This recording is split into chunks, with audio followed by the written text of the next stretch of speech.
یا حسین یا حسین یا حسین یا حسین. تشنہ لب رہتے ہوئے پانی پلانا ہے مجھے، سنت حضرت عباس نبھانا ہے مجھے.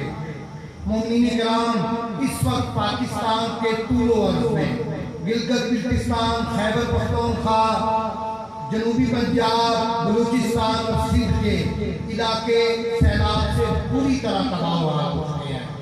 تقریباً سرکاری اعداد و شمار کے مطابق 2 کروڑ سے زیادہ افراد بے گھر ہو چکے ہیں اس 12 کروڑ کی آبادی کے ملک میں. اور یہ وہ علاقہ ہے جو ہمارے لیے پھل، سبزیاں، اجناس اور بہت ساری خوراک کی چیزیں پیدا کرتا ہے. یہ تمام لوگ خانمہ برباد ہو چکے ہیں. سڑکوں پہ، کیمپس پہ انتہائی ناگفتہ حالت میں زندگی گزار رہے ہیں. ہم سے زیادہ کوئی بھی اجڑے ہوئے کا درد نہیں سمجھ سکتا.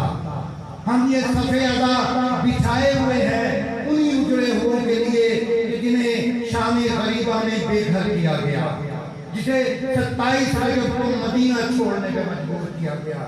مومنین کرام، ہماری اور آپ کی ایک حسینی کی، ایک مولا عباس کے ماننے والے کی ذمہ داری ہے کہ ان تمام افراد کے لیے دامے درمے قلبے سکھنے اپنی حیثیت کے مطابق ضرور مدد کریں. ایسا نہ ہو یہ آفت ان کے لیے مصیبت بن جائے. بس اپنے حصے کا کوئی نہ کوئی ضرور کام کریں.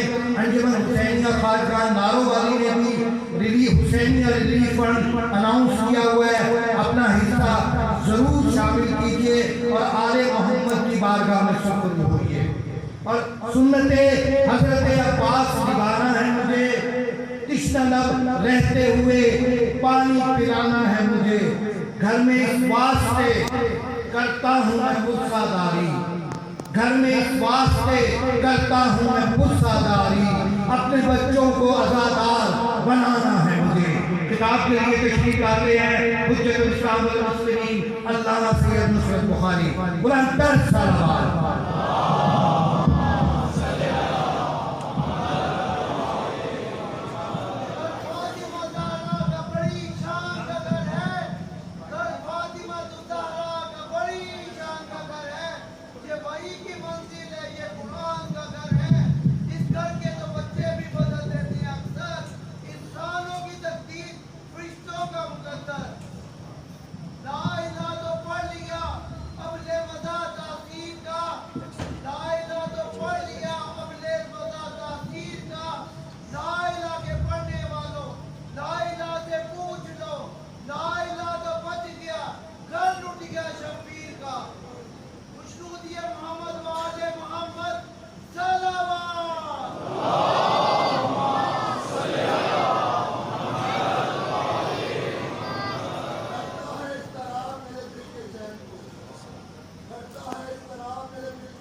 ایک سورہ فاتحہ دیکھتے ہیں تاریخ پڑھ کر تمام مومنین مومنات مرمین، تمام علماء، تمام شہداء، اپنے مرمین میرے مرمین استاد سید سید جعفر شہید سردار شہید علیہ وسلم.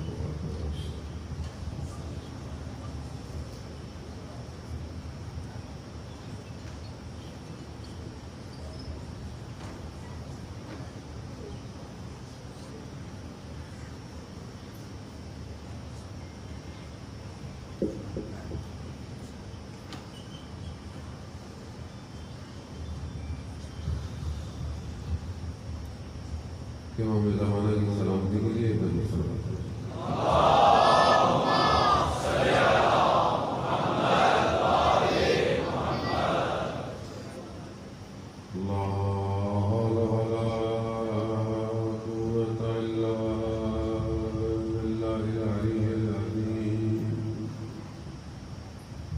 حسبنا اللہ ونعم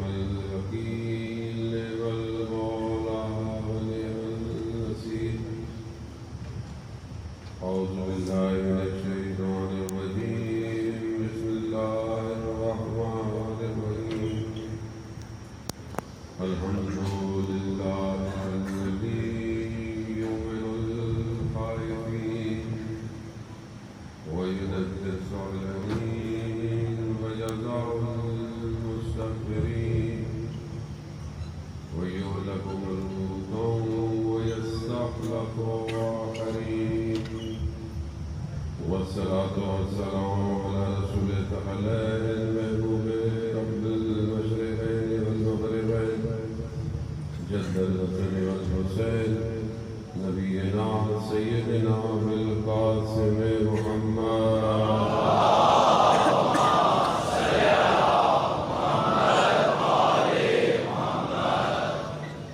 وعلى آله الطيبين الطاهرين المعصومين لا سيما بقية الله بالأرضين نذيب أرواحنا لتراب مقدم الفداء ولعنة الله على أعدائهم. بسم الله الرحمن الرحيم. رب اشرح لي صدري ويسر لي أمري واحلل عقدة من لساني يفقهوا قولي.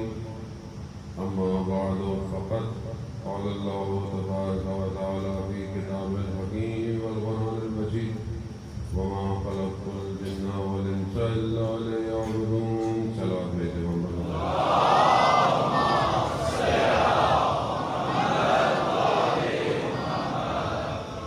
حضران سید الشہداء مجلس حسینی مقصد حسینی کو بیان کرتی ہے اور مقصد حسینی لا الہ الا اللہ ہے.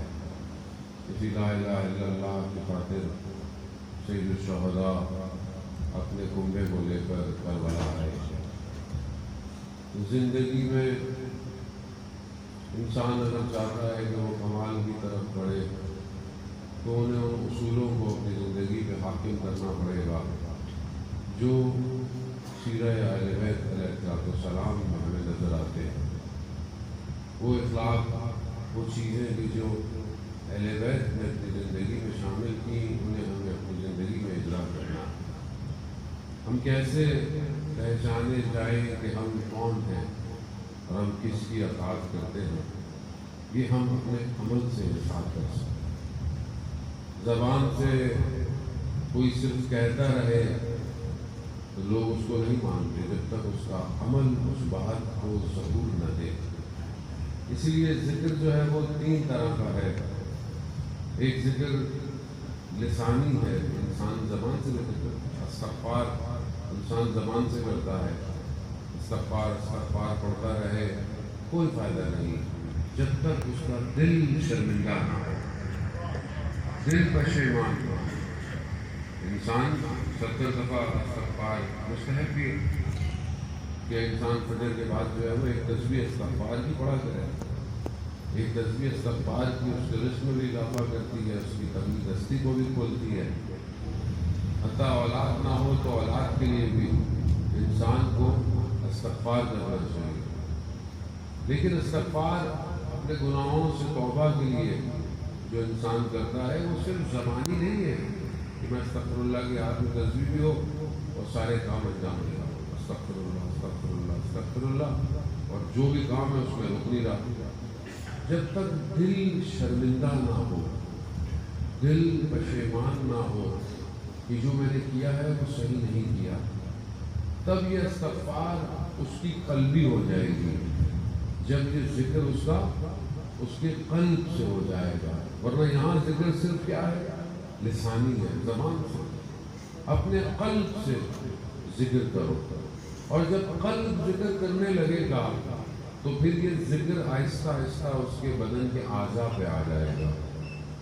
پھر یہ جوان صرف استغفار اگر نہیں ہوگا بلکہ پھر اس کی نگاہیں خود بخود نامحرم کے آگے چھپ جائیں گی. اس کا مطلب کہ پورے بدن کے اعضاء ذکر کر رہے ہیں. انسان اگر صرف زبان سے ذکر کرے اور اس کے اعضاء اس کے اختیار میں نہ ہو تو اس کا ذکر ابھی محفوظ نہیں کیا. اس کے پنکھا یہاں بند کر دیں. سلام دے دیں بند کیا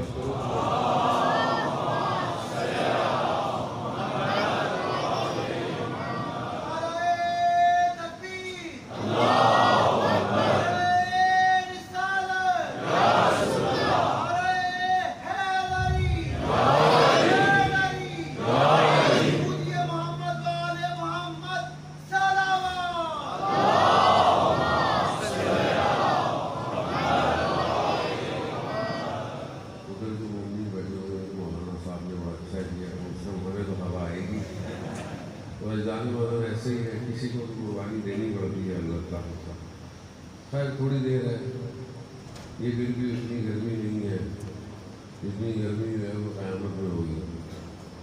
تو بہرحال خدا کی خاطر، حق کی خاطر، بندگی کی خاطر یہ گرمی انسان برداشت کر لے۔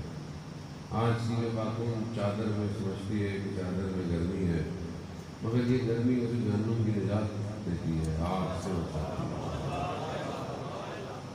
وہ ظاہر ہے کچھ نہ کچھ سودے تو کرنے پڑتے ہیں، یا یہ تھوڑی دیر کا سودا لے لے یا پھر آخرت کا سودا لے لے۔ زیادہ محترم وہ انسان اپنے اعضاء سے ذکر کرے۔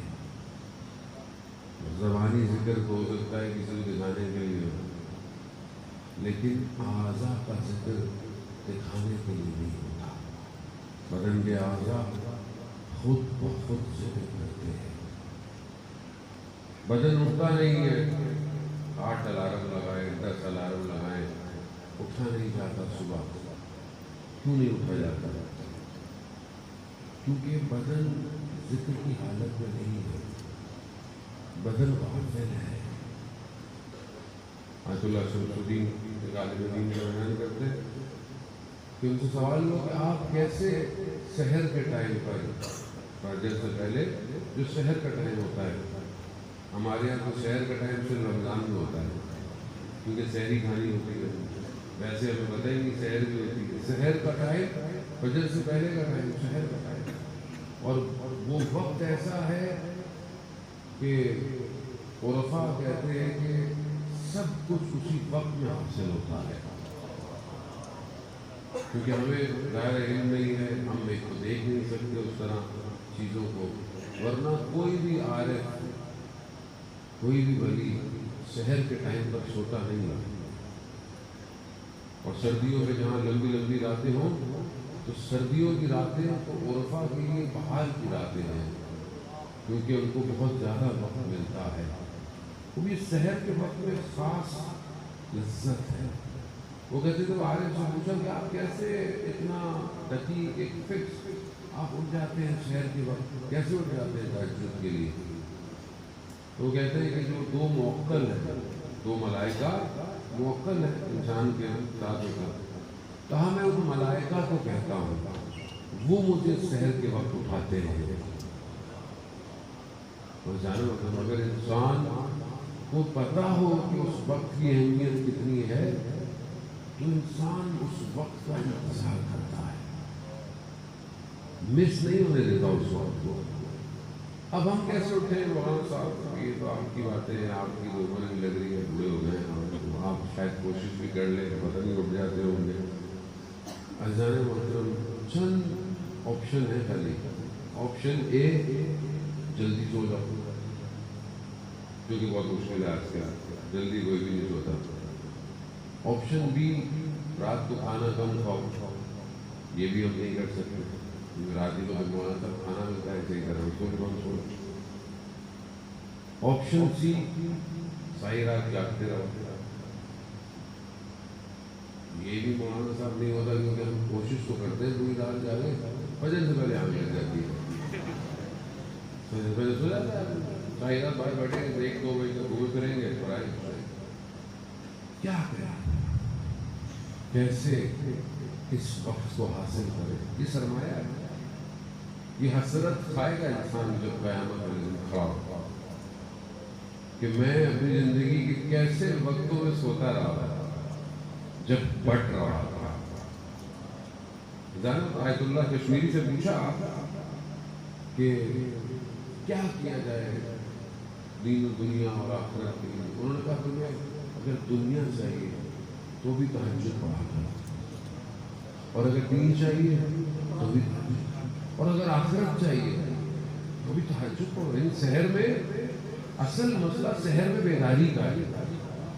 خدا کو ہم کتنی نوافل پڑھ کے ہم خدا کو کیا دیں گے؟ خدا نے مخصوص اوقات رکھے ہوئے، اصل میں وہ وقت فرشتوں کی آمد و رفت کا وقت ہے، فرشتوں کی ڈیوٹیاں، جو ایک ڈیوٹی سے جا رہا ہوتا ہے وہ دفتر میں لکھتا ہے کہ یہ جوان پروردگار تیری عبادت میں کھڑا ہوا، دوسرا جب آ رہا ہوتا ہے وہ فوراً ڈیوٹی میں لکھ دیتا ہے کہ پروردگار جب میں ڈیوٹی پہ آیا یہ جوان عبادت میں کھڑا ہوا۔ جب تک یہ دنیا کٹے گی نہیں یہ معاملہ جڑے گا نہیں۔ اب ہم تو یہاں رات کو جانے اس لیے کہتے ہیں کہ رات کو کھانا کم کھائیں۔ کیوں کھائیں؟ تاکہ بدن آسانی سے اٹھ سکے۔ ویسے جو ڈاکٹر کہتے ہیں، جو کہ لمبی کوشش کرتے ہیں لیکن زندگی میں بہت کم ہوا کہ ہم نے ڈاکٹر کی سنی ہوتی ہے۔ ڈاکٹر کہتے تھے طباب کیا کہتے ہیں کہ 10 بجے سے لے کر رات 2 بجے کا ٹائم ہے صحیح سونے کا، کیونکہ جو آپ کھاتے ہیں یہ ٹائم ہوتا ہے جو باڈی انزائم پروڈیوس کرتی ہے اور آپ فریش ہو سکتے ہیں، بیماریاں دور ہو سکتی ہیں۔ اب ہم سب، آپ کو تو نہیں کہوں گا، بیمار ہیں، کبھی یہ پرابلم کبھی وہ، کیوں؟ مسئلہ کیا ہے کہ جو الہی سسٹم اللہ نے دیا ہے، اللہ نے رات کو آرام کے لیے قرار دیا ہے، لیکن ہم رات کو آرام، اب آپ دیکھیں ہم فریش نہیں ہیں، ہمیں بیماریاں ہیں، ہمیں مشکلات ہیں۔ اس کی وجہ کیا ہے؟ اس کی وجہ یہی ہے کہ ہم اس نظام کو اس طرح اپلائی نہیں کرتے۔ اگر انسان صحیح سوئے تو آپ دیکھیں خود فجر میں اٹھتا ہے۔ کم سونا، کم کھانا، کم بولنا، یہ 3 راز ہیں۔ اگر انسان چاہتا ہے کہ عرش کے راز اس کے اوپر کھلے، ہمارے مرشد بھی کہتے تھے کہ اس شکم کو دنیا کی غلاظت سے مت بھرو، ورنہ تمہیں آسمانوں کے راز آشکار نہیں ہوں۔ تو یہ ہمارے اوپر ہے کہ ہم اس طرح اجزانے ہیں۔ تو فارمولہ آسان ہے، لیکن جب سامنے کھانا ہوتا ہے سارے فارمولے دیکھ رہتے ہیں۔ چھوڑنے آخری کھانا جو پتہ نہیں نصیب ہو کے، اور خاص طور پہ یہ باہر کے کھانے، یہ فوڈ پانڈا جو ہے نا، ہر گھر کا فرد الگ اپلیکیشن ڈالے بیٹھا ہے۔ ہمیں پتہ نہیں چلتا، میں منع نہیں کرتا کہ آپ نہ کھائیں، لیکن چیزوں کے اثرات ہیں۔ عرفا اس دکان سے کھانا لینے سے یا پھل لینے سے منع کر دیتے تھے جس کے پھل باہر نظر آتے ہوں۔ کیوں؟ کیونکہ لوگوں کی نگاہیں اس پھل پر پڑتی ہیں اور کوئی نہیں خرید سکتا، تو حسرت نگاہوں سے اس میں ٹرانسفر ہو جاتی ہے، اور پھر اس پھل میں وہ اثرات مرتب ہوتے ہیں۔ منع کرتے تھے کہ ایسی جگہ سے مت لو جو باہر چیزیں پڑی ہوں، اور شیشوں کی دکانیں، بیٹھے ہوئے ہم برگر کھا رہے ہوں، پیزے کھا رہے ہیں، لوگ گزر رہے ہیں، تو کام کر رہے ہیں۔ حسرت کے لقمے شکم کو عبادت کے لیے راضی نہیں کرتے۔ آج معاشرہ کیوں مشکلات کا شکار ہے؟ ہمیں بیماریوں کو پتہ نہیں، بیماری صرف بدن کی بیماری نہیں ہے، بدن کی بیماری تو اپنی جگہ پر ہے، اصل بیماری روح کی بیماری ہے۔ کیوں آج معاشرہ بہت غیرت ختم ہو گئی ہے؟ آپ سوچیں معاشرے میں غیرت ختم ہو گئی ہے۔ بیٹی بے حجاب ہے، ماں چادر کرتی ہے لیکن بیٹی کچھ نہیں کہہ سکتی۔ شوہر جو ہے وہ باہر جا رہا ہے، اور مطلب کیسے تصور کریں گے آپ کی زوجہ بغیر چادر بغیر دوپٹے کے باہر ٹہل رہی ہے اور آپ ساتھ جا رہے ہیں؟ کیوں ہو گیا ہے؟ کیوں احساس نہیں ہو رہا؟ غیرت ختم ہو گئی ہے، اور اس کا تعلق لقمے سے ہے۔ یہی چیز انسان کو اٹھاتا۔ آج ٹی وی میں محرم نامحرم ناجائز تعلقات کے ڈرامے آ رہے ہیں، پورا گھر بیٹھا ہو دیکھ رہا ہے، پورا گھر بیٹھا، باپ بھی دیکھ رہا ہے، بیٹی بھی دیکھ رہی ہے، ماں بھی دیکھ رہی ہے، سب دیکھ رہے ہیں۔ بے حیائی اور برائی کا عذاب گرم لگا ہوا ہے، اور پورا گھر بیٹھا ہوا دیکھ رہا ہے، کسی کو کوئی اثر نہیں ہو رہا۔ ثقافت کے نام پر ماؤں بہنوں بیٹیوں کو نچایا جا رہا ہے، 14 اگست کے نام پر، اس کے نام پر وہ بیٹے کے لوگ کیوں؟ غیرت ہے۔ لقمہ حاصل کرتا ہے، کیا کھا رہا ہے، کیا کھلایا جا رہا ہے، اور حرام کا کوئی لقمہ ہے تو وہ اگر آپ حرام کا آ گیا خدا نخواستہ، ناجائز آ گیا، رشوت کا آ گیا، سود کا آ گیا، کسی کا حق کھا کے آ گیا، تو پھر اور مصیبت ہے۔ پھر مولانا صاحب ہمارے اولاد نماز نہیں پڑھتی ہے، قرآن نہیں پڑھتی ہے، بیٹا یہاں چلا گیا، بیٹی یہاں چلی گئی، تو بھائی لقمہ دیکھنا تھا نا جو گھر میں لے کے آئے تھے، اس ٹائم تو اولاد کی خاطر یہ کیا، اب اولاد کہاں ساتھ دے گی آپ کا؟ کیوں معاشرے میں آپ دیکھیں کہ آج بے روی ہو گئی؟ کیوں آج انسان بہک جاتا ہے؟ اثرات ہوتے ہیں، لقمہ قوموں کو برباد کر دیتا ہے، یہ آسان نہیں ہے۔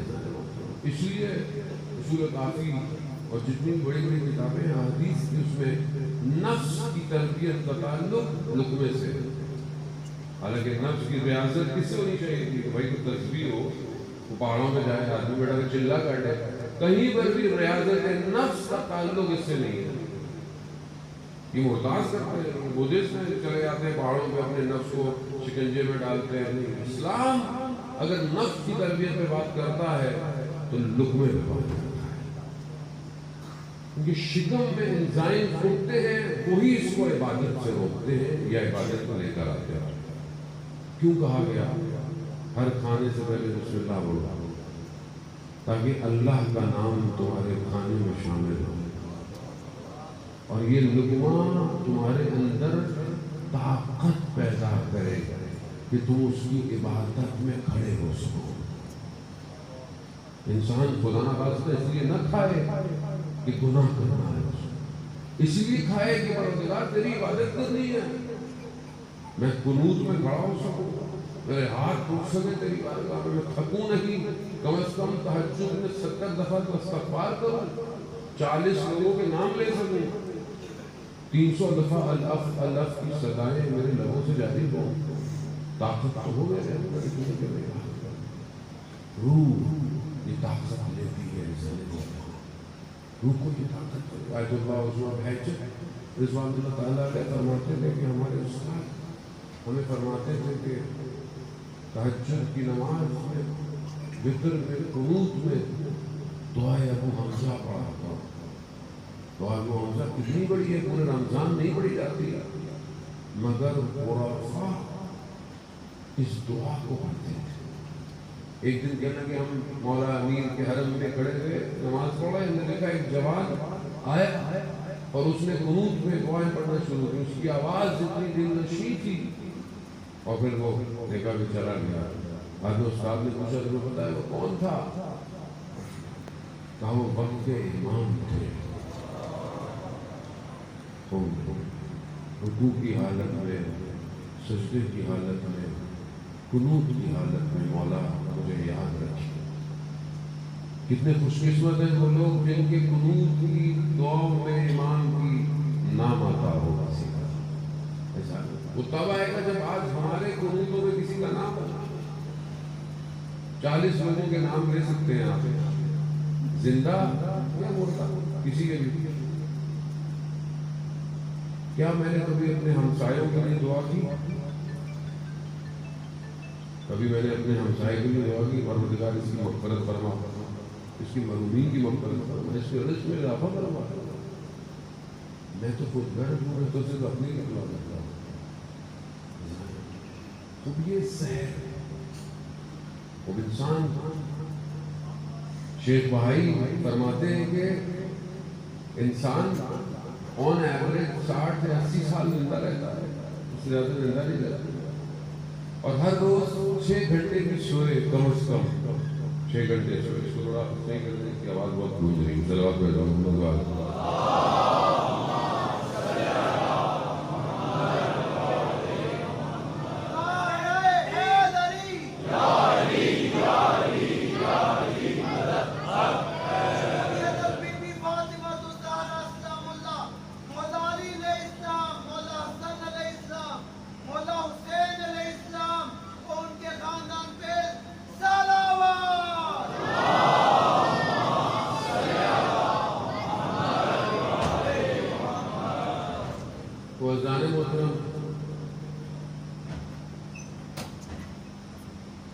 انسان اتنا ضعیف ہے، بات کرتے کرتے بھول جاتا ہے، یہ اس کی حیثیت ہے۔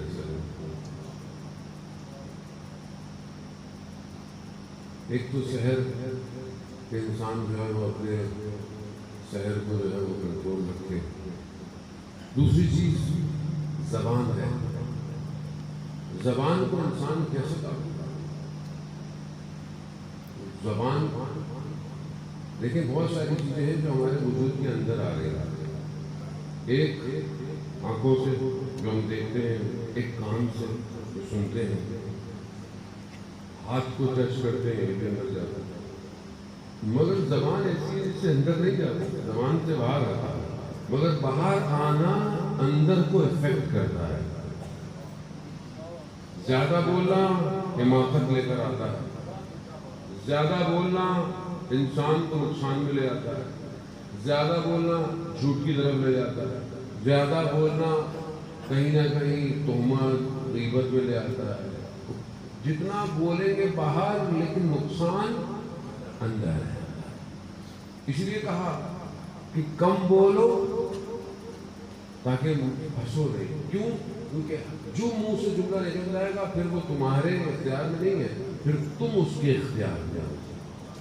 ایک ایک جملے پہ انسان زندگی میں پچھتاتا ہے. عرفا اپنی زبان سے نکلے ہوئے رازوں پہ کئی کئی سال تک پریشان رہ کے ہمیں یہ بتانا نہیں تھا، ہمیں یہ بولنا نہیں تھا. ہمارے استاد کہتے ہیں کہ کم بتایا کرو ورنہ خود ہی پھنس جاؤ گے. وہ تو آدمی پھنس جاتا ہے. ایک عارف ایک الحمدللہ پہ کئی سال روتا رہا. بغداد کے بازار میں آگ لگ گئی، اس کی دکان تھی. اسے پوچھا کہ دکانوں میں آگ لگ گئی. کہا میری دکان کا کیا ہوا؟ اس نے کہا کہ نہیں تمہاری دکان تو بچ گئی. اس نے کہا الحمدللہ. اسے بعد میں احساس ہوا مگر دوسرے مسلمان نہیں تھے. اسے الحمدللہ پہ کئی سال روتا رہا. ایک جملہ انسان کو پھنسا دیتا ہے. جملے کی وجہ سے طلاق ہو جاتی ہے، جملے کی وجہ سے رشتے ٹوٹ جاتے ہیں، جملے کی وجہ سے قتل ہو جاتا ہے. 200 گناہ زبان سے. قبر میں سب سے زیادہ مصیبت زبان کی وجہ سے. سب سے زیادہ قبر کا عذاب زبان. آیت اللہ قاضی طباطبائی رضوان اللہ تعالیٰ علیہ کے شاگرد بیان کرتے ہیں کہ ہم نے آخری عمر میں استاد کی زبان میں گڑھا دیکھا. گڑھا. ہم نے پوچھا استاد یہ کیا ہے؟ کہا میں نے 25 سال اپنی زبان کے نیچے پتھر رکھا ہے. کیوں؟ تاکہ میں کم بولوں. جب منہ میں کچھ ہوگا تبھی تو بولے گا. ہمارا ہم نہیں کیجیے گا تجربہ، آپ کو ہم نہیں کر سکتے یہ چیزیں، ہمارا نہیں کی تھی ہے جانے ہوتا. اچھا آج کے دور میں زبان کیا ہے؟ آج کے دور میں تو کوئی بولتے کچھ نہیں. آپ بولے مولانا صاحب تو بولتے آپ بچے سے بیٹھا کسی ملنے کا بچہ ہی بیٹھا ہے. بیٹا کیا تو بات ہے آج بیٹھے بولا نہیں جاتا بچوں سے. کیوں نہیں بولا جاتا؟ کیونکہ اب یہ زبان سے نہیں بول رہے. اب یہ صرف ان کو موبائل دے دیں. اب آپ کا بولنا آپ کا موبائل ہے. جو چیز آپ فارورڈ کر رہے ہیں یہ آپ کے بولنے میں شمار ہو رہی ہے. جو آپ بھیج رہے ہیں، جو آپ شیئر کر رہے ہیں، جو آپ اپلوڈ کر رہے ہیں، یہ کیا ہے؟ میں نے تو کچھ نہیں بولا. بولا نہیں ہے، یہ بھی بولنا ہے آپ کا. یہ آپ بول رہے ہیں. جو اس کو دیکھ کر گناہ کرے آپ کے گلے میں توق آیا. جو آپ کے شعر سے کسی کا عقیدہ تبدیل ہوا آپ کے گلے میں توق آیا. کسی کا وقت ضائع ہوا، کسی لطیفے پر جملے پر کہکا لگایا، کسی کی نگاہ نامحرم پر پڑی آپ کے فارورڈ سے آپ کے گلے میں توق آیا. آج کے دور میں بولنا یہ ہے. تو یہاں انگلی کو سنبھال کے رکھیں. یہ جو ٹچ ہے یہ کہیں جہنم کی طرف نہ لے جائے. زبان. اور جو کم بولتے ہیں خدا ان کی زبان سے حکمت جاری کرتا ہے. ان کی زبان کا نکلا ہوا جملہ لوگوں کے دلوں کو نرم کر دیتا ہے. ملا علی حسین ہمدانی نفس سے گرم ہے. 300 ولی بنائے ہیں. آیت اللہ جواد ملک تبریزی، سید احمد کربلائی اور محمد بہاری، یہ 3 خاص ولی ہیں ان کے. آیت اللہ قاضی بھی احمد کربلائی کے شاگرد ہیں. جواد ملک تبریزی وہ کہ جن کے لیے مقام معظم رہ کر فرماتے ہیں کہ مجھے امام خمینی نے خود کہا کہ میں ان کے درسوں میں شرکت اس طرح نہیں کر پایا، آج تک مجھے اس کمی کا احساس ہوتا ہے۔ امام خمینی جیسی چیز، جواد ولی کی تبلیغ، ایسے ولی بنائے گا۔ زبان نفس کیسی ہے کہ یہاں سے جملہ نکلتا ہے، نفس ٹوٹنا شروع ہو جاتا ہے۔ نجف سے کربلا پیدل جا رہے ہیں، زیارت پر شاگرد ساتھ ہیں، دیکھا کیا ہے خانے میں لوگ گنگنا رہے ہیں، گانے گا رہے ہیں، بیٹھے ہوئے ہیں آواز سے۔ شاگردوں نے کہا جاؤ ان کو سمجھا کر آؤ، یہ کیا کر رہے ہیں؟ شاگردوں نے کہا استاد ہم کہاں جائیں، ان لوگوں کے سامنے کون جائے؟ کہا میں خود جاؤں گا۔ جیسے ہی گئے انہوں نے کہا لو شیخ صاحب آپ آ گئے؟ کہا میں بھی تمہیں کچھ سناؤں آج؟ کہا ہاں سنائے۔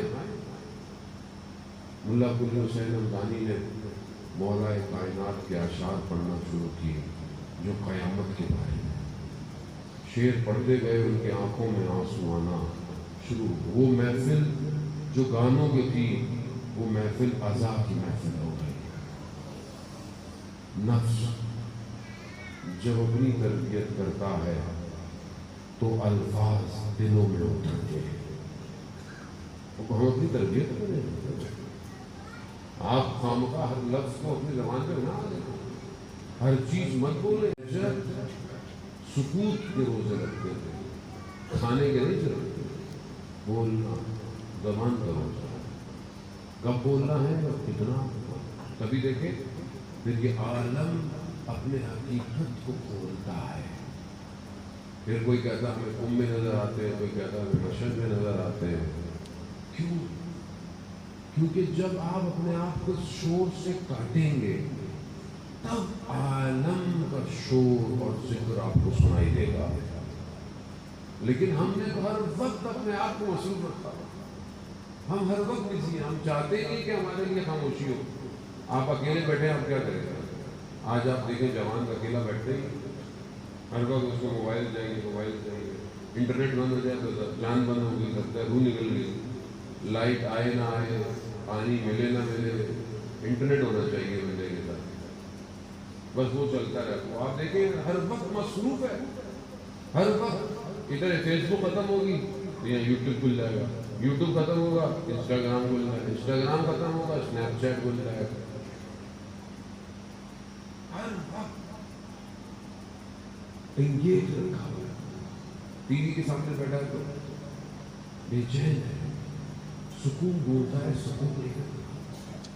جبکہ باطن سکون چاہتا ہے اور یہ سمجھتا ہے کہ میں سکون ڈھونڈ رہا ہوں، یہ سمجھتا ہے کہ مجھے سکون ملے گا، سکون نہیں ہے۔ ایک جوان طبقہ نشے میں، وہ نشے میں سکون، وہ سمجھتا ہے کہ شاید نشہ کرنے سے مجھے سکون ملے گا، سکون نہیں ہے، بے چینی ہے۔ الا بذکر اللہ تطمئن القلوب، آگاہ ہو جاؤ، اللہ ہی کا ذکر ہے جو دلوں کو اطمینان دیتا ہے۔ کہاں میرے پاس وقت ہے؟ آپ 2 رکعت نماز پڑھیں، وضو کریں، جہاں نماز ہو جائے، اور پھر دیکھیں خدا کیسا آپ کو سکون دیتا ہے۔ تو اس وادی میں نہیں کہہ رہا کہ کام نہیں کریں، کاروبار نہیں کریں، بزنس نہیں کریں، پڑھائی نہیں کریں، نا، لیکن جب آپ اپنے سکون کو مینٹین کر لیں گے، ایک بیلنس اسٹیٹ پر آ جائیں گے، تو آپ کی دنیا کی بھی سارے کام بہترین، پھر آپ کو اپنی زندگی کا ہدف نظر آئے گا، میری زندگی کا مقصد کیا ہے، میں کیوں آگے بڑھنا چاہتا ہوں۔ آج معاشرہ پریشان ہے، سرگرداں ہے، ہم سمجھتے ہیں کہ شاید جو اوپر لوگ بیٹھے ہوئے وہ خراب ہے، نہیں، کہاں سے آئے، وہ بھی تو ہم ہی میں سے گئے۔ آج میں بھی کسی کرسی بیٹھ جاؤں تو میں کیا کروں گا؟ وہی کروں گا جو میں نیچے کر رہا ہوں۔ نیچے کرنے والا سگنل توڑتا ہے، اوپر کرنے والا قانون توڑتا ہے، ایک ہی بات ہے۔ نیچے کرنے والا چھوٹی چوری کرتا ہے، اوپر والا بڑی چوری کرتا ہے، چور سارے۔ کیونکہ جہاں تربیت ہونی تھی وہاں تربیت نہیں ہوئی، جہاں واعظ ہونا تھا، جہاں ایک نصیحت کی جانی تھی، کسی نے نہیں کی، کیونکہ نصیحت سننے کے قابل نہیں ہے ہم لوگ۔ ہم سے نصیحت، باپ نصیحت کرے بیٹا اٹھ کے گھر سے چلا جاتا ہے، ماں کچھ کہے بچے اکھڑ جاتے ہیں۔ آج کیوں؟ کیونکہ عادت نہیں ہے سننے کی، اور اوپر سے معاشرہ۔ راوی بیان کرتا ہے کہ اللہ ناصری جن کا چند دن پہلے انتقال ہوا، اصفہان بڑے علماء اساتید اخلاق میں سے تھے، وہ بیان کر رہے تھے روایت امام سجاد علیہ السلام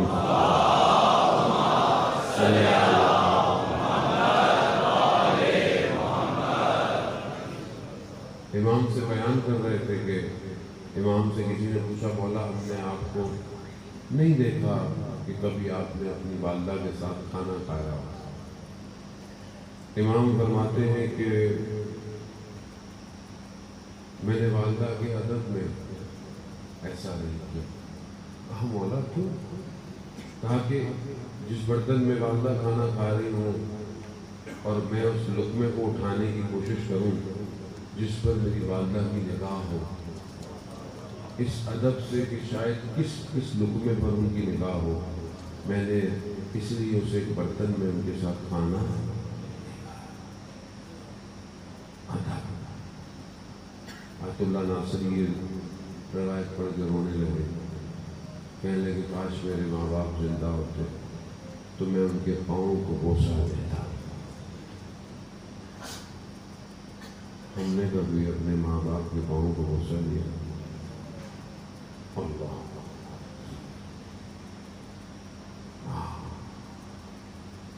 ہم انہی ماں باپ کے آگے زبان درازی کرتے ہیں، انہی کے آگے۔ ٹھیک ہے، ہو سکتا ہے بہت سی چیزیں ان کے زمانے کی نہیں ہیں، لیکن قرآن کیا کہتا ہے؟ If, if. امام جعفر صادق علیہ السلام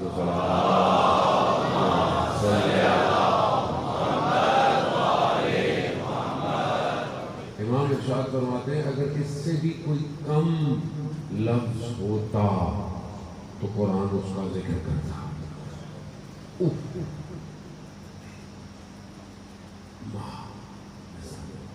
ہم نہیں سمجھ پائے ان کے ادارے۔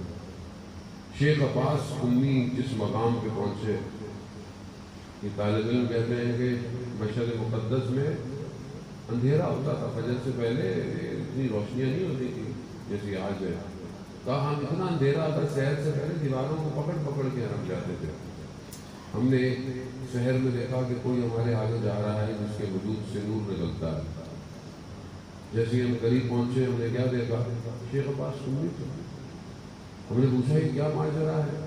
کہا جب میں لا الہ الا اللہ کہتا ہوں تو میرے وجود سے نور نکلتا ہے۔ شیخ عباس سنی کہاں اس مقام پہ پہنچ گئے؟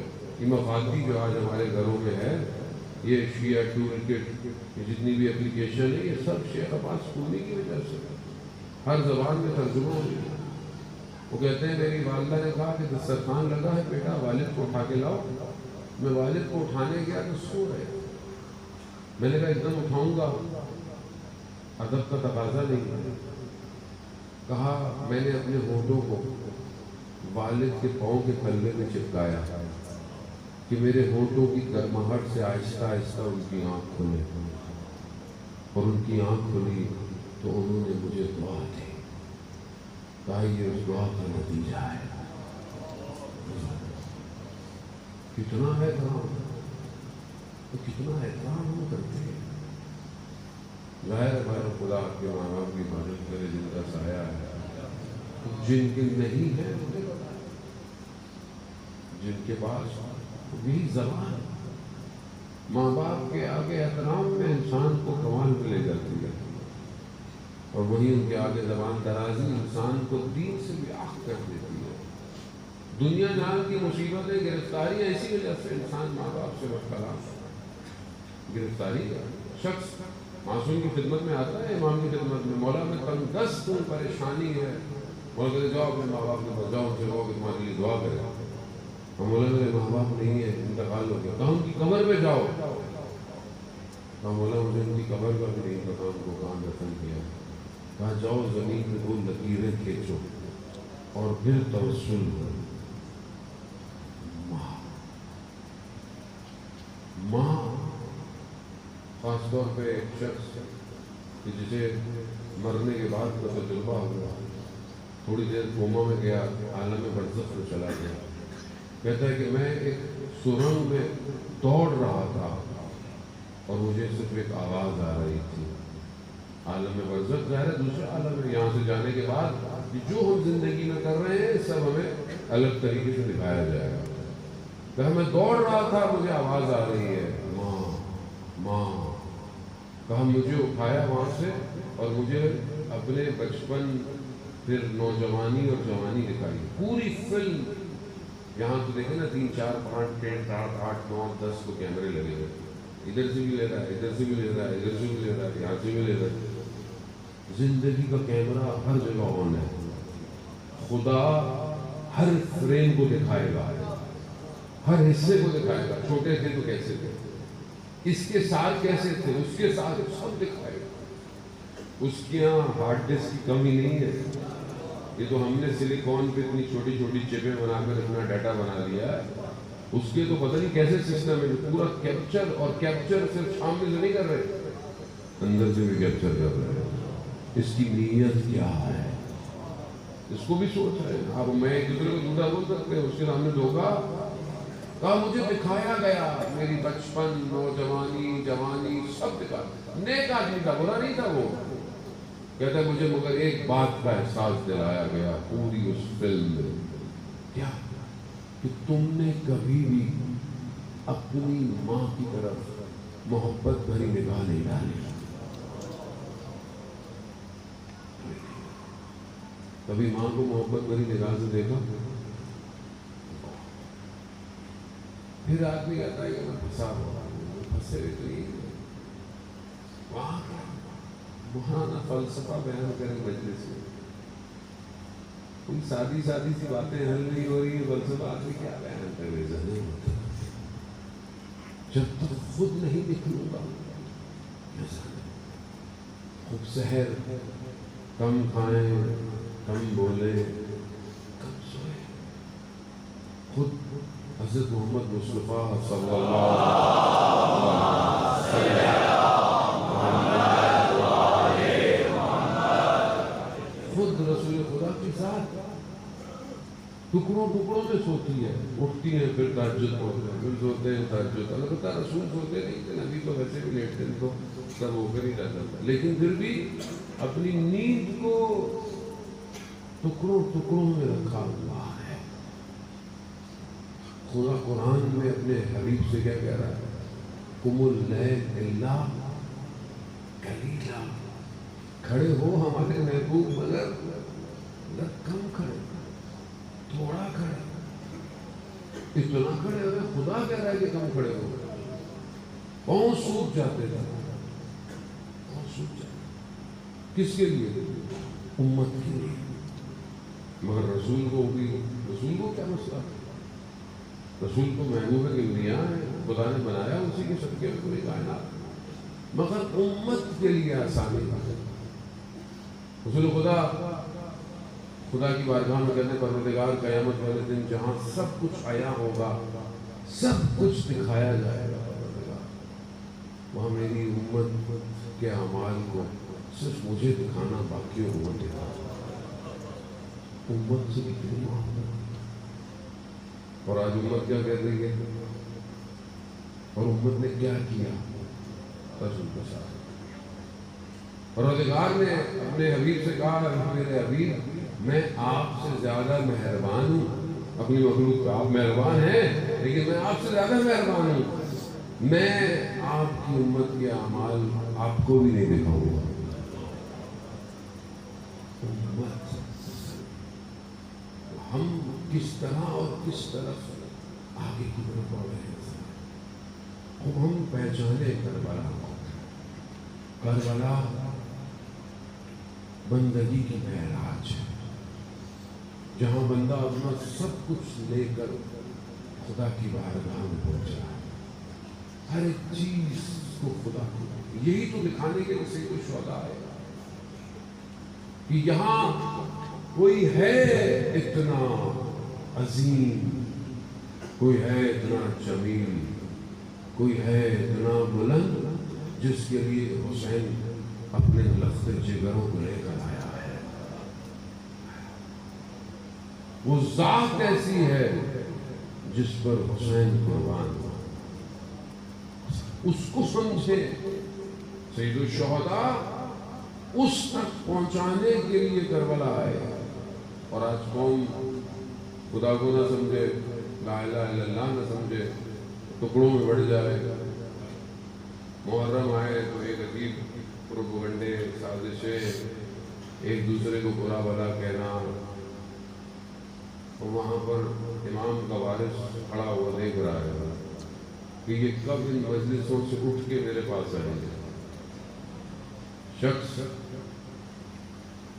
جو ہے وہ پرانے زمانے میں حج پہ جاتے تھے، رات کو سویا، دن میں استراحت کر رہا تھا، دیکھا کاروان نکل گیا، رہ گیا، پیچھے اپنی سواری کو دیکھا، دور چلا گیا، پھنس گیا۔ جاتے جاتے سردیوں کے دن سے باغ میں پہنچا، دیکھا ایک شخص درختوں سے برف کو اتار رہا ہے، گرا رہا ہے۔ اسے پوچھا کہ میں کھو گیا ہوں، میں رستہ آ جاؤ، شب کا ٹائم ہے، تہجد کی نوافل پڑھو۔ اور میں نے تہجد کی نماز پڑھی، میں آیا، اس شخص نے کہا کہ ابھی تک گئے نہیں، مجھے راستہ نہیں بتا، میں گم ہو گیا ہوں، آ جاؤ زیارت جامع کبیرہ پڑھو۔ مجھے زیارت جامع کبیرہ یاد نہیں تھی، مگر میں نے پڑھی۔ پھر آیا، کہا تو ابھی تک گئے نہیں؟ میں نے کہ مجھے راستہ نہیں پتا۔ کہا جاؤ زیارت عاشورہ پڑھو۔ کہا میں نے زیارت عاشورہ دعائے القمہ کے ساتھ پڑھی، اس دن مجھے یاد نہیں تھی مگر پڑھی۔ کہا پھر میں آیا تو میں نے ان سے کہا، میں اپنی سواری میں بیٹھا، دیکھا میری سواری ہل لے رہی، تو انہوں نے اپنی سواری میں مجھے بٹھایا اور پھر چلنا شروع ہوا۔ مجھے کہا کہ کیوں کوتاہی کرتے ہو؟ نافلہ نافلہ نافلہ، یعنی تہجد پڑھا کرو، زیارت جامع کبیرہ پڑھا کرو، فضائل اہل بیت معصومین ہے، زیارت عاشورہ پڑھا کرو۔ یعنی محور کیا ہے؟ یعنی خدا، یعنی اہل بیت اور واقعہ کربلا، وہ اس کو یاد کرو۔ کہا ذرا سی سواری آگے چلی، دیکھا کہ میں نے دیکھا کہ دور میرے قافلے والے وضو کر رہے ہیں فجر کا وقت، مجھے اتارا، کہا کہ جاؤ ان کے پاس۔ جیسی میں آگے بڑھا، میں نے پیچھے مڑ کے دیکھا تو کوئی بھی نہیں تھا۔ آیت اللہ شمس الدین کہتے ہیں کہ وہ امام زمانہ تھے۔ اللہ صلی اللہ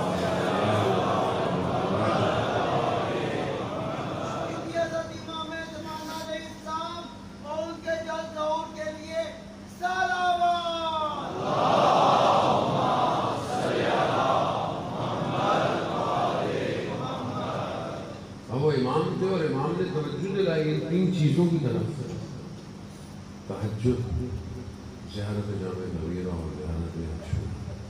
ایسا نہیں ہوتا، اور اتنا وقت ہمارے پاس ہوتا ہے اور ہم پتہ نہیں کیا کیا پڑھتے رہتے ہیں۔ تو تھوڑا اپنی زندگی کو ٹیون کریں اور ان طرف تھوڑی سی توجہ دیں۔ دیکھیں کہ سید الشہداء اپنا سب کچھ لے کر کربلا پہنچے۔ مصیبتیں کربلا میں بہت ہیں۔ کربلا کا ہر ایک شخص اپنی ذات میں اللہ کا ولی ہے، چاہے بچہ ہو، چاہے بوڑھا ہو، بزرگ ہو۔ ابھی ان ایام میں تباری کارواں شام پہنچ چکا ہے۔ شام کی مصیبتیں اپنی جگہ، ماؤں کے غم اپنی جگہ ہے۔ روزے عاشورہ کچھ مائیں ایسی ہیں جنہوں نے اپنے بیٹوں کو گرتے دیکھا ہے، کچھ مائیں ایسی۔ شب عاشور ہر ماں اپنے بیٹے کو تیار کر رہی ہے کہ بیٹا صبح دیر نہیں کرنا، صبح وقت قربانی کا ہے۔ ہر ماں نے آمادہ کیا ہوا ہے ہر بچے کو۔ روز عاشور آئی، کربلا میں یہ جو واقعات ہیں یہ اس لیے جان محترم بیان ہوتے ہیں کہ ہمیں ہر زندگی کا زاویہ نظر آئے۔ خواتین یہ نہ کہیں کہ ہمارے لیے کربلا میں کیا ہے، بوڑھے یہ نہ کہیں ہمارے لیے کیا ہے، جوان اور سب کے لیے۔ چھوٹا سا بچہ جو 12-13 سال کا ہے، اس کے لیے کربلا کیا ہے؟ آج جو بچے 12-13 سال کے بچے ہیں، ان کے لیے رول ماڈل کون ہے کربلا؟ ایران عراق کی جنگ 8 سال رہی ہے، اور ظاہر ہے نہ اتنا اسلحہ تھا، نہ کچھ تھا، اور فوج بھی نہیں تھی اتنی۔ کہانی کہاں تک پہنچی؟ 12-13 سال کے بچوں تک کہانی آ گئی، وہی باقی کے 12-13 سال کیا۔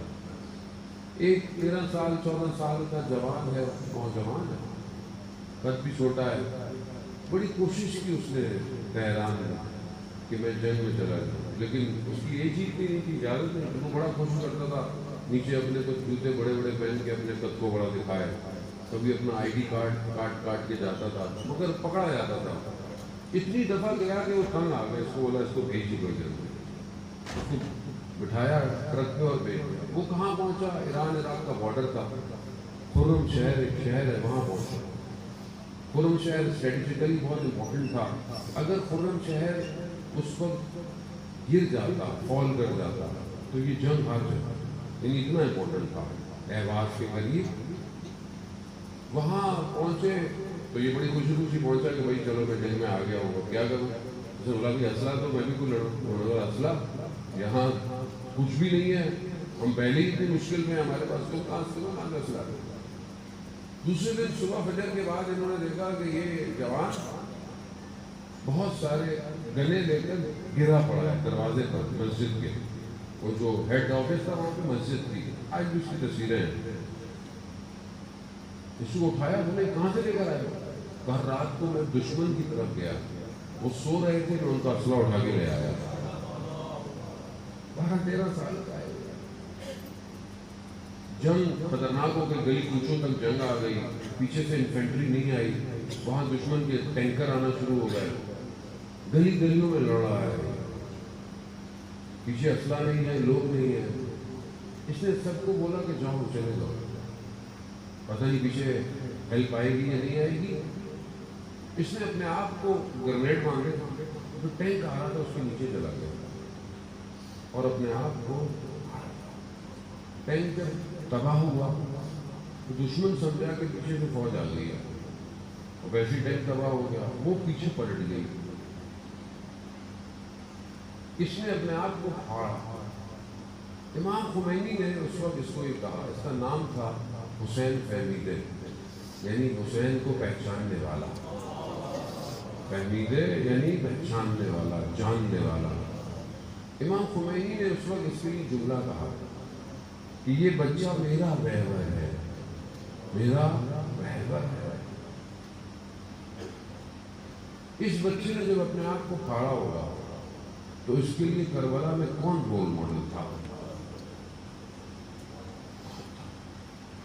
وہ بچہ جو شب عاشورہ خیموں میں پیچھے بیٹھا ہے، اور جب امام نے سب کو ان کی مقام دکھا دی ہے تو یہ بچہ بھی کھڑا ہوا، چچا جان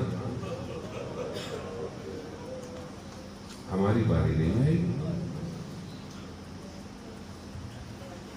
کہا قاسم آپ کی باری تو علی اصغر کی باری بھی آئے گی۔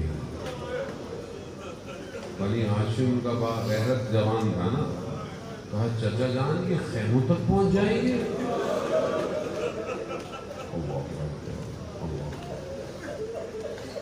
امام حسین نے اس بچے سے پوچھا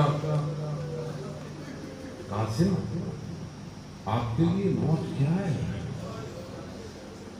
اب آپ حضرت قاسم کی معرفت دیکھیں، کیوں نہ یہ رول ماڈل ہو ہمارا۔ ہم نے معاشروں کو رول ماڈل نہیں دیے۔ حضرت قاسم نے کہا چچا جان میرے لیے موت اللہ من العسل، شہد سے بھی زیادہ میٹھی ہے موت۔ جملہ نہیں کہا، حقیقت ہے، موت شہد سے بھی زیادہ میٹھی۔ بس حضرت روز عاشور بچہ کئی دفعہ آیا، امام حسین نے اجازت نہیں دی۔ کیسے اجازت دیتے؟ بھائی کا لفظ دیکھ رہے، دیکھا خیموں میں بیٹھا ہے، ماں نے بولا قاسم کیا ہو گیا؟ کہا چچا اجازت نہیں دے رہے۔ ماں کو یاد آیا قاسم جب تم چھوٹے تھے اور تمہارے بابا کا آخری وقت تھا، تمہارے بابا نے سب کو باہر نکالا تھا، تمہیں بلایا، تم چھوٹے تھے، ایک تعویذ تمہارے بازو میں باندھا اور کہا تھا کہ قاسم جب زندگی میں بہت مشکل آئے نا تو اس تعویذ کو کھول دینا۔ قاسم کو کبھی اپنے بابا کے جانے کے بعد مشکل نہیں آئے گی۔ جس کا چچا حسین ہو، جس کا چچا عباس ہو، اسے کیسے کوئی مشکل آئے؟ لیکن ماں نے کہا قاسم اس سے زیادہ اور کوئی مشکل میں نہیں ہے۔ کھولو، کھول کے کیا دیکھا؟ بابا کا خط ہے۔ کہا قاسم جب دیکھنا دشمن تمہارے چچا کو چاروں طرف سے گھیر لے تو پھر اپنی جان کا نذرانہ دینے سے ڈرنے بس۔ قاسم کو تو خوشی مل گئی۔ قاسم چلنے لگے نشان حضرت علی اللہ مقاموں پڑھا کرتے تھے کہ قاسم کی چلنے کی رفتار سے حسین پہچان گئے کہ قاسم کوئی سفارش لے کے آ رہا ہے۔ جیسے ہی اپنے بابا کا نامہ دیا نا امام حسین نے اپنے بھائی کی تحریر کو کربلا میں پڑھا۔ بھائی کو بھائی یاد آیا۔ اللہ، کیا یاد آیا؟ مدینہ میں جلتا ہوا دروازہ یاد آیا ہوگا، رات کی تاریکی میں ماں کا جنازہ۔ بھائی کے ساتھ بچپن ہے نا حضرت، بھائی جب بھائی کو یاد کرتا ہے تو اسے سب یاد آتا ہے۔ کوفہ کی مسجد میں بابا کا سر شکاف ہوتا، اللہ، مدینہ میں تشت میں بھائی کے کلیجے یاد آئے۔ اس وقت جب امام نے دیکھا نا اپنے بھائی کے زہر کی وجہ سے جگر کے ٹکڑے باہر آ رہے ہیں نا، تو امام حسین نے چہرہ اس طرف کیا، رونے لگ گئے۔ مقاتل کہتے ہیں امام حسن نے کہا حسین کیوں رو رہے ہو؟ لا یوم کا باب دلہ، آپ کے جیسا دن کسی کا دن نہیں ہے۔ بس عزادارہ نے بات کرو، وہ بھائی کا جب دیکھا، مقتل کہتا ہے کہ دونوں چچا اور بھتیجے گلے لگ کر اتنا روئے،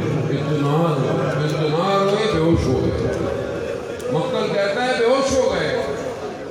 حضرت قاسم ہوش میں آئے، کہتے ہیں اپنے چچا کے پاؤں کو چومتے رہے، چچا اجازت۔ امام حسین نے حضرت قاسم کو اجازت دیا۔ بس یہ اس طرح چاند کی مانند ہے، قد چھوٹا ہے، ذرا آ نہیں سکتی، لباس سادہ سا ہے، جھوٹوں کے بند بندے ہوئے۔ قاسم کیا جنگ لڑی، ایک دشمن کو اس کو بولا، اس نے کہا میرے بیٹوں سے لڑ، ایک ایک کر کے اس کے سارے بیٹوں کو جانوں گا سے تیش آیا، کہا کہ میں آ رہا ہوں، مگر وہ بھی قاسم سے مقابلہ نہیں کر پایا۔ اس نے دھوکے سے، مقتل کہتا ہے اس نے دھوکہ دیا، فریب کے ذریعے سے۔ قاسم سے کہا کہ اتنے جاہو جلال و بنی ہاشم جوتے کے بند کھلے ہیں۔ جیسے حضرت قاسم نیچے کی طرف جھکے، اس نے ایک گرز لگایا، حضرت قاسم زمین پر آئے۔ اس نے فوراً تلوار نکالی کہ حضرت قاسم کے گردن کو جدا کرے۔ یہاں امام حسین تیزی سے آئے اور اس کا بازو جیسے ہی قلم ہوا، اس نے شور مچایا، مدد مدد مدد، اسی کی مدد کے لیے ادھر سے گھوڑے ادھر بھاگے، ادھر سے گھوڑے ادھر بھاگے۔ جب یہ دھواں بیٹھا، دائیں پسلیاں بائیں، بائیں پسلیاں دائیں۔ امام حسین حضرت قاسم کے بدن پر کھڑے ہوئے، کہا قاسم کتنا میرے لیے سخت ہے کہ آپ مجھے بلائیں اور میں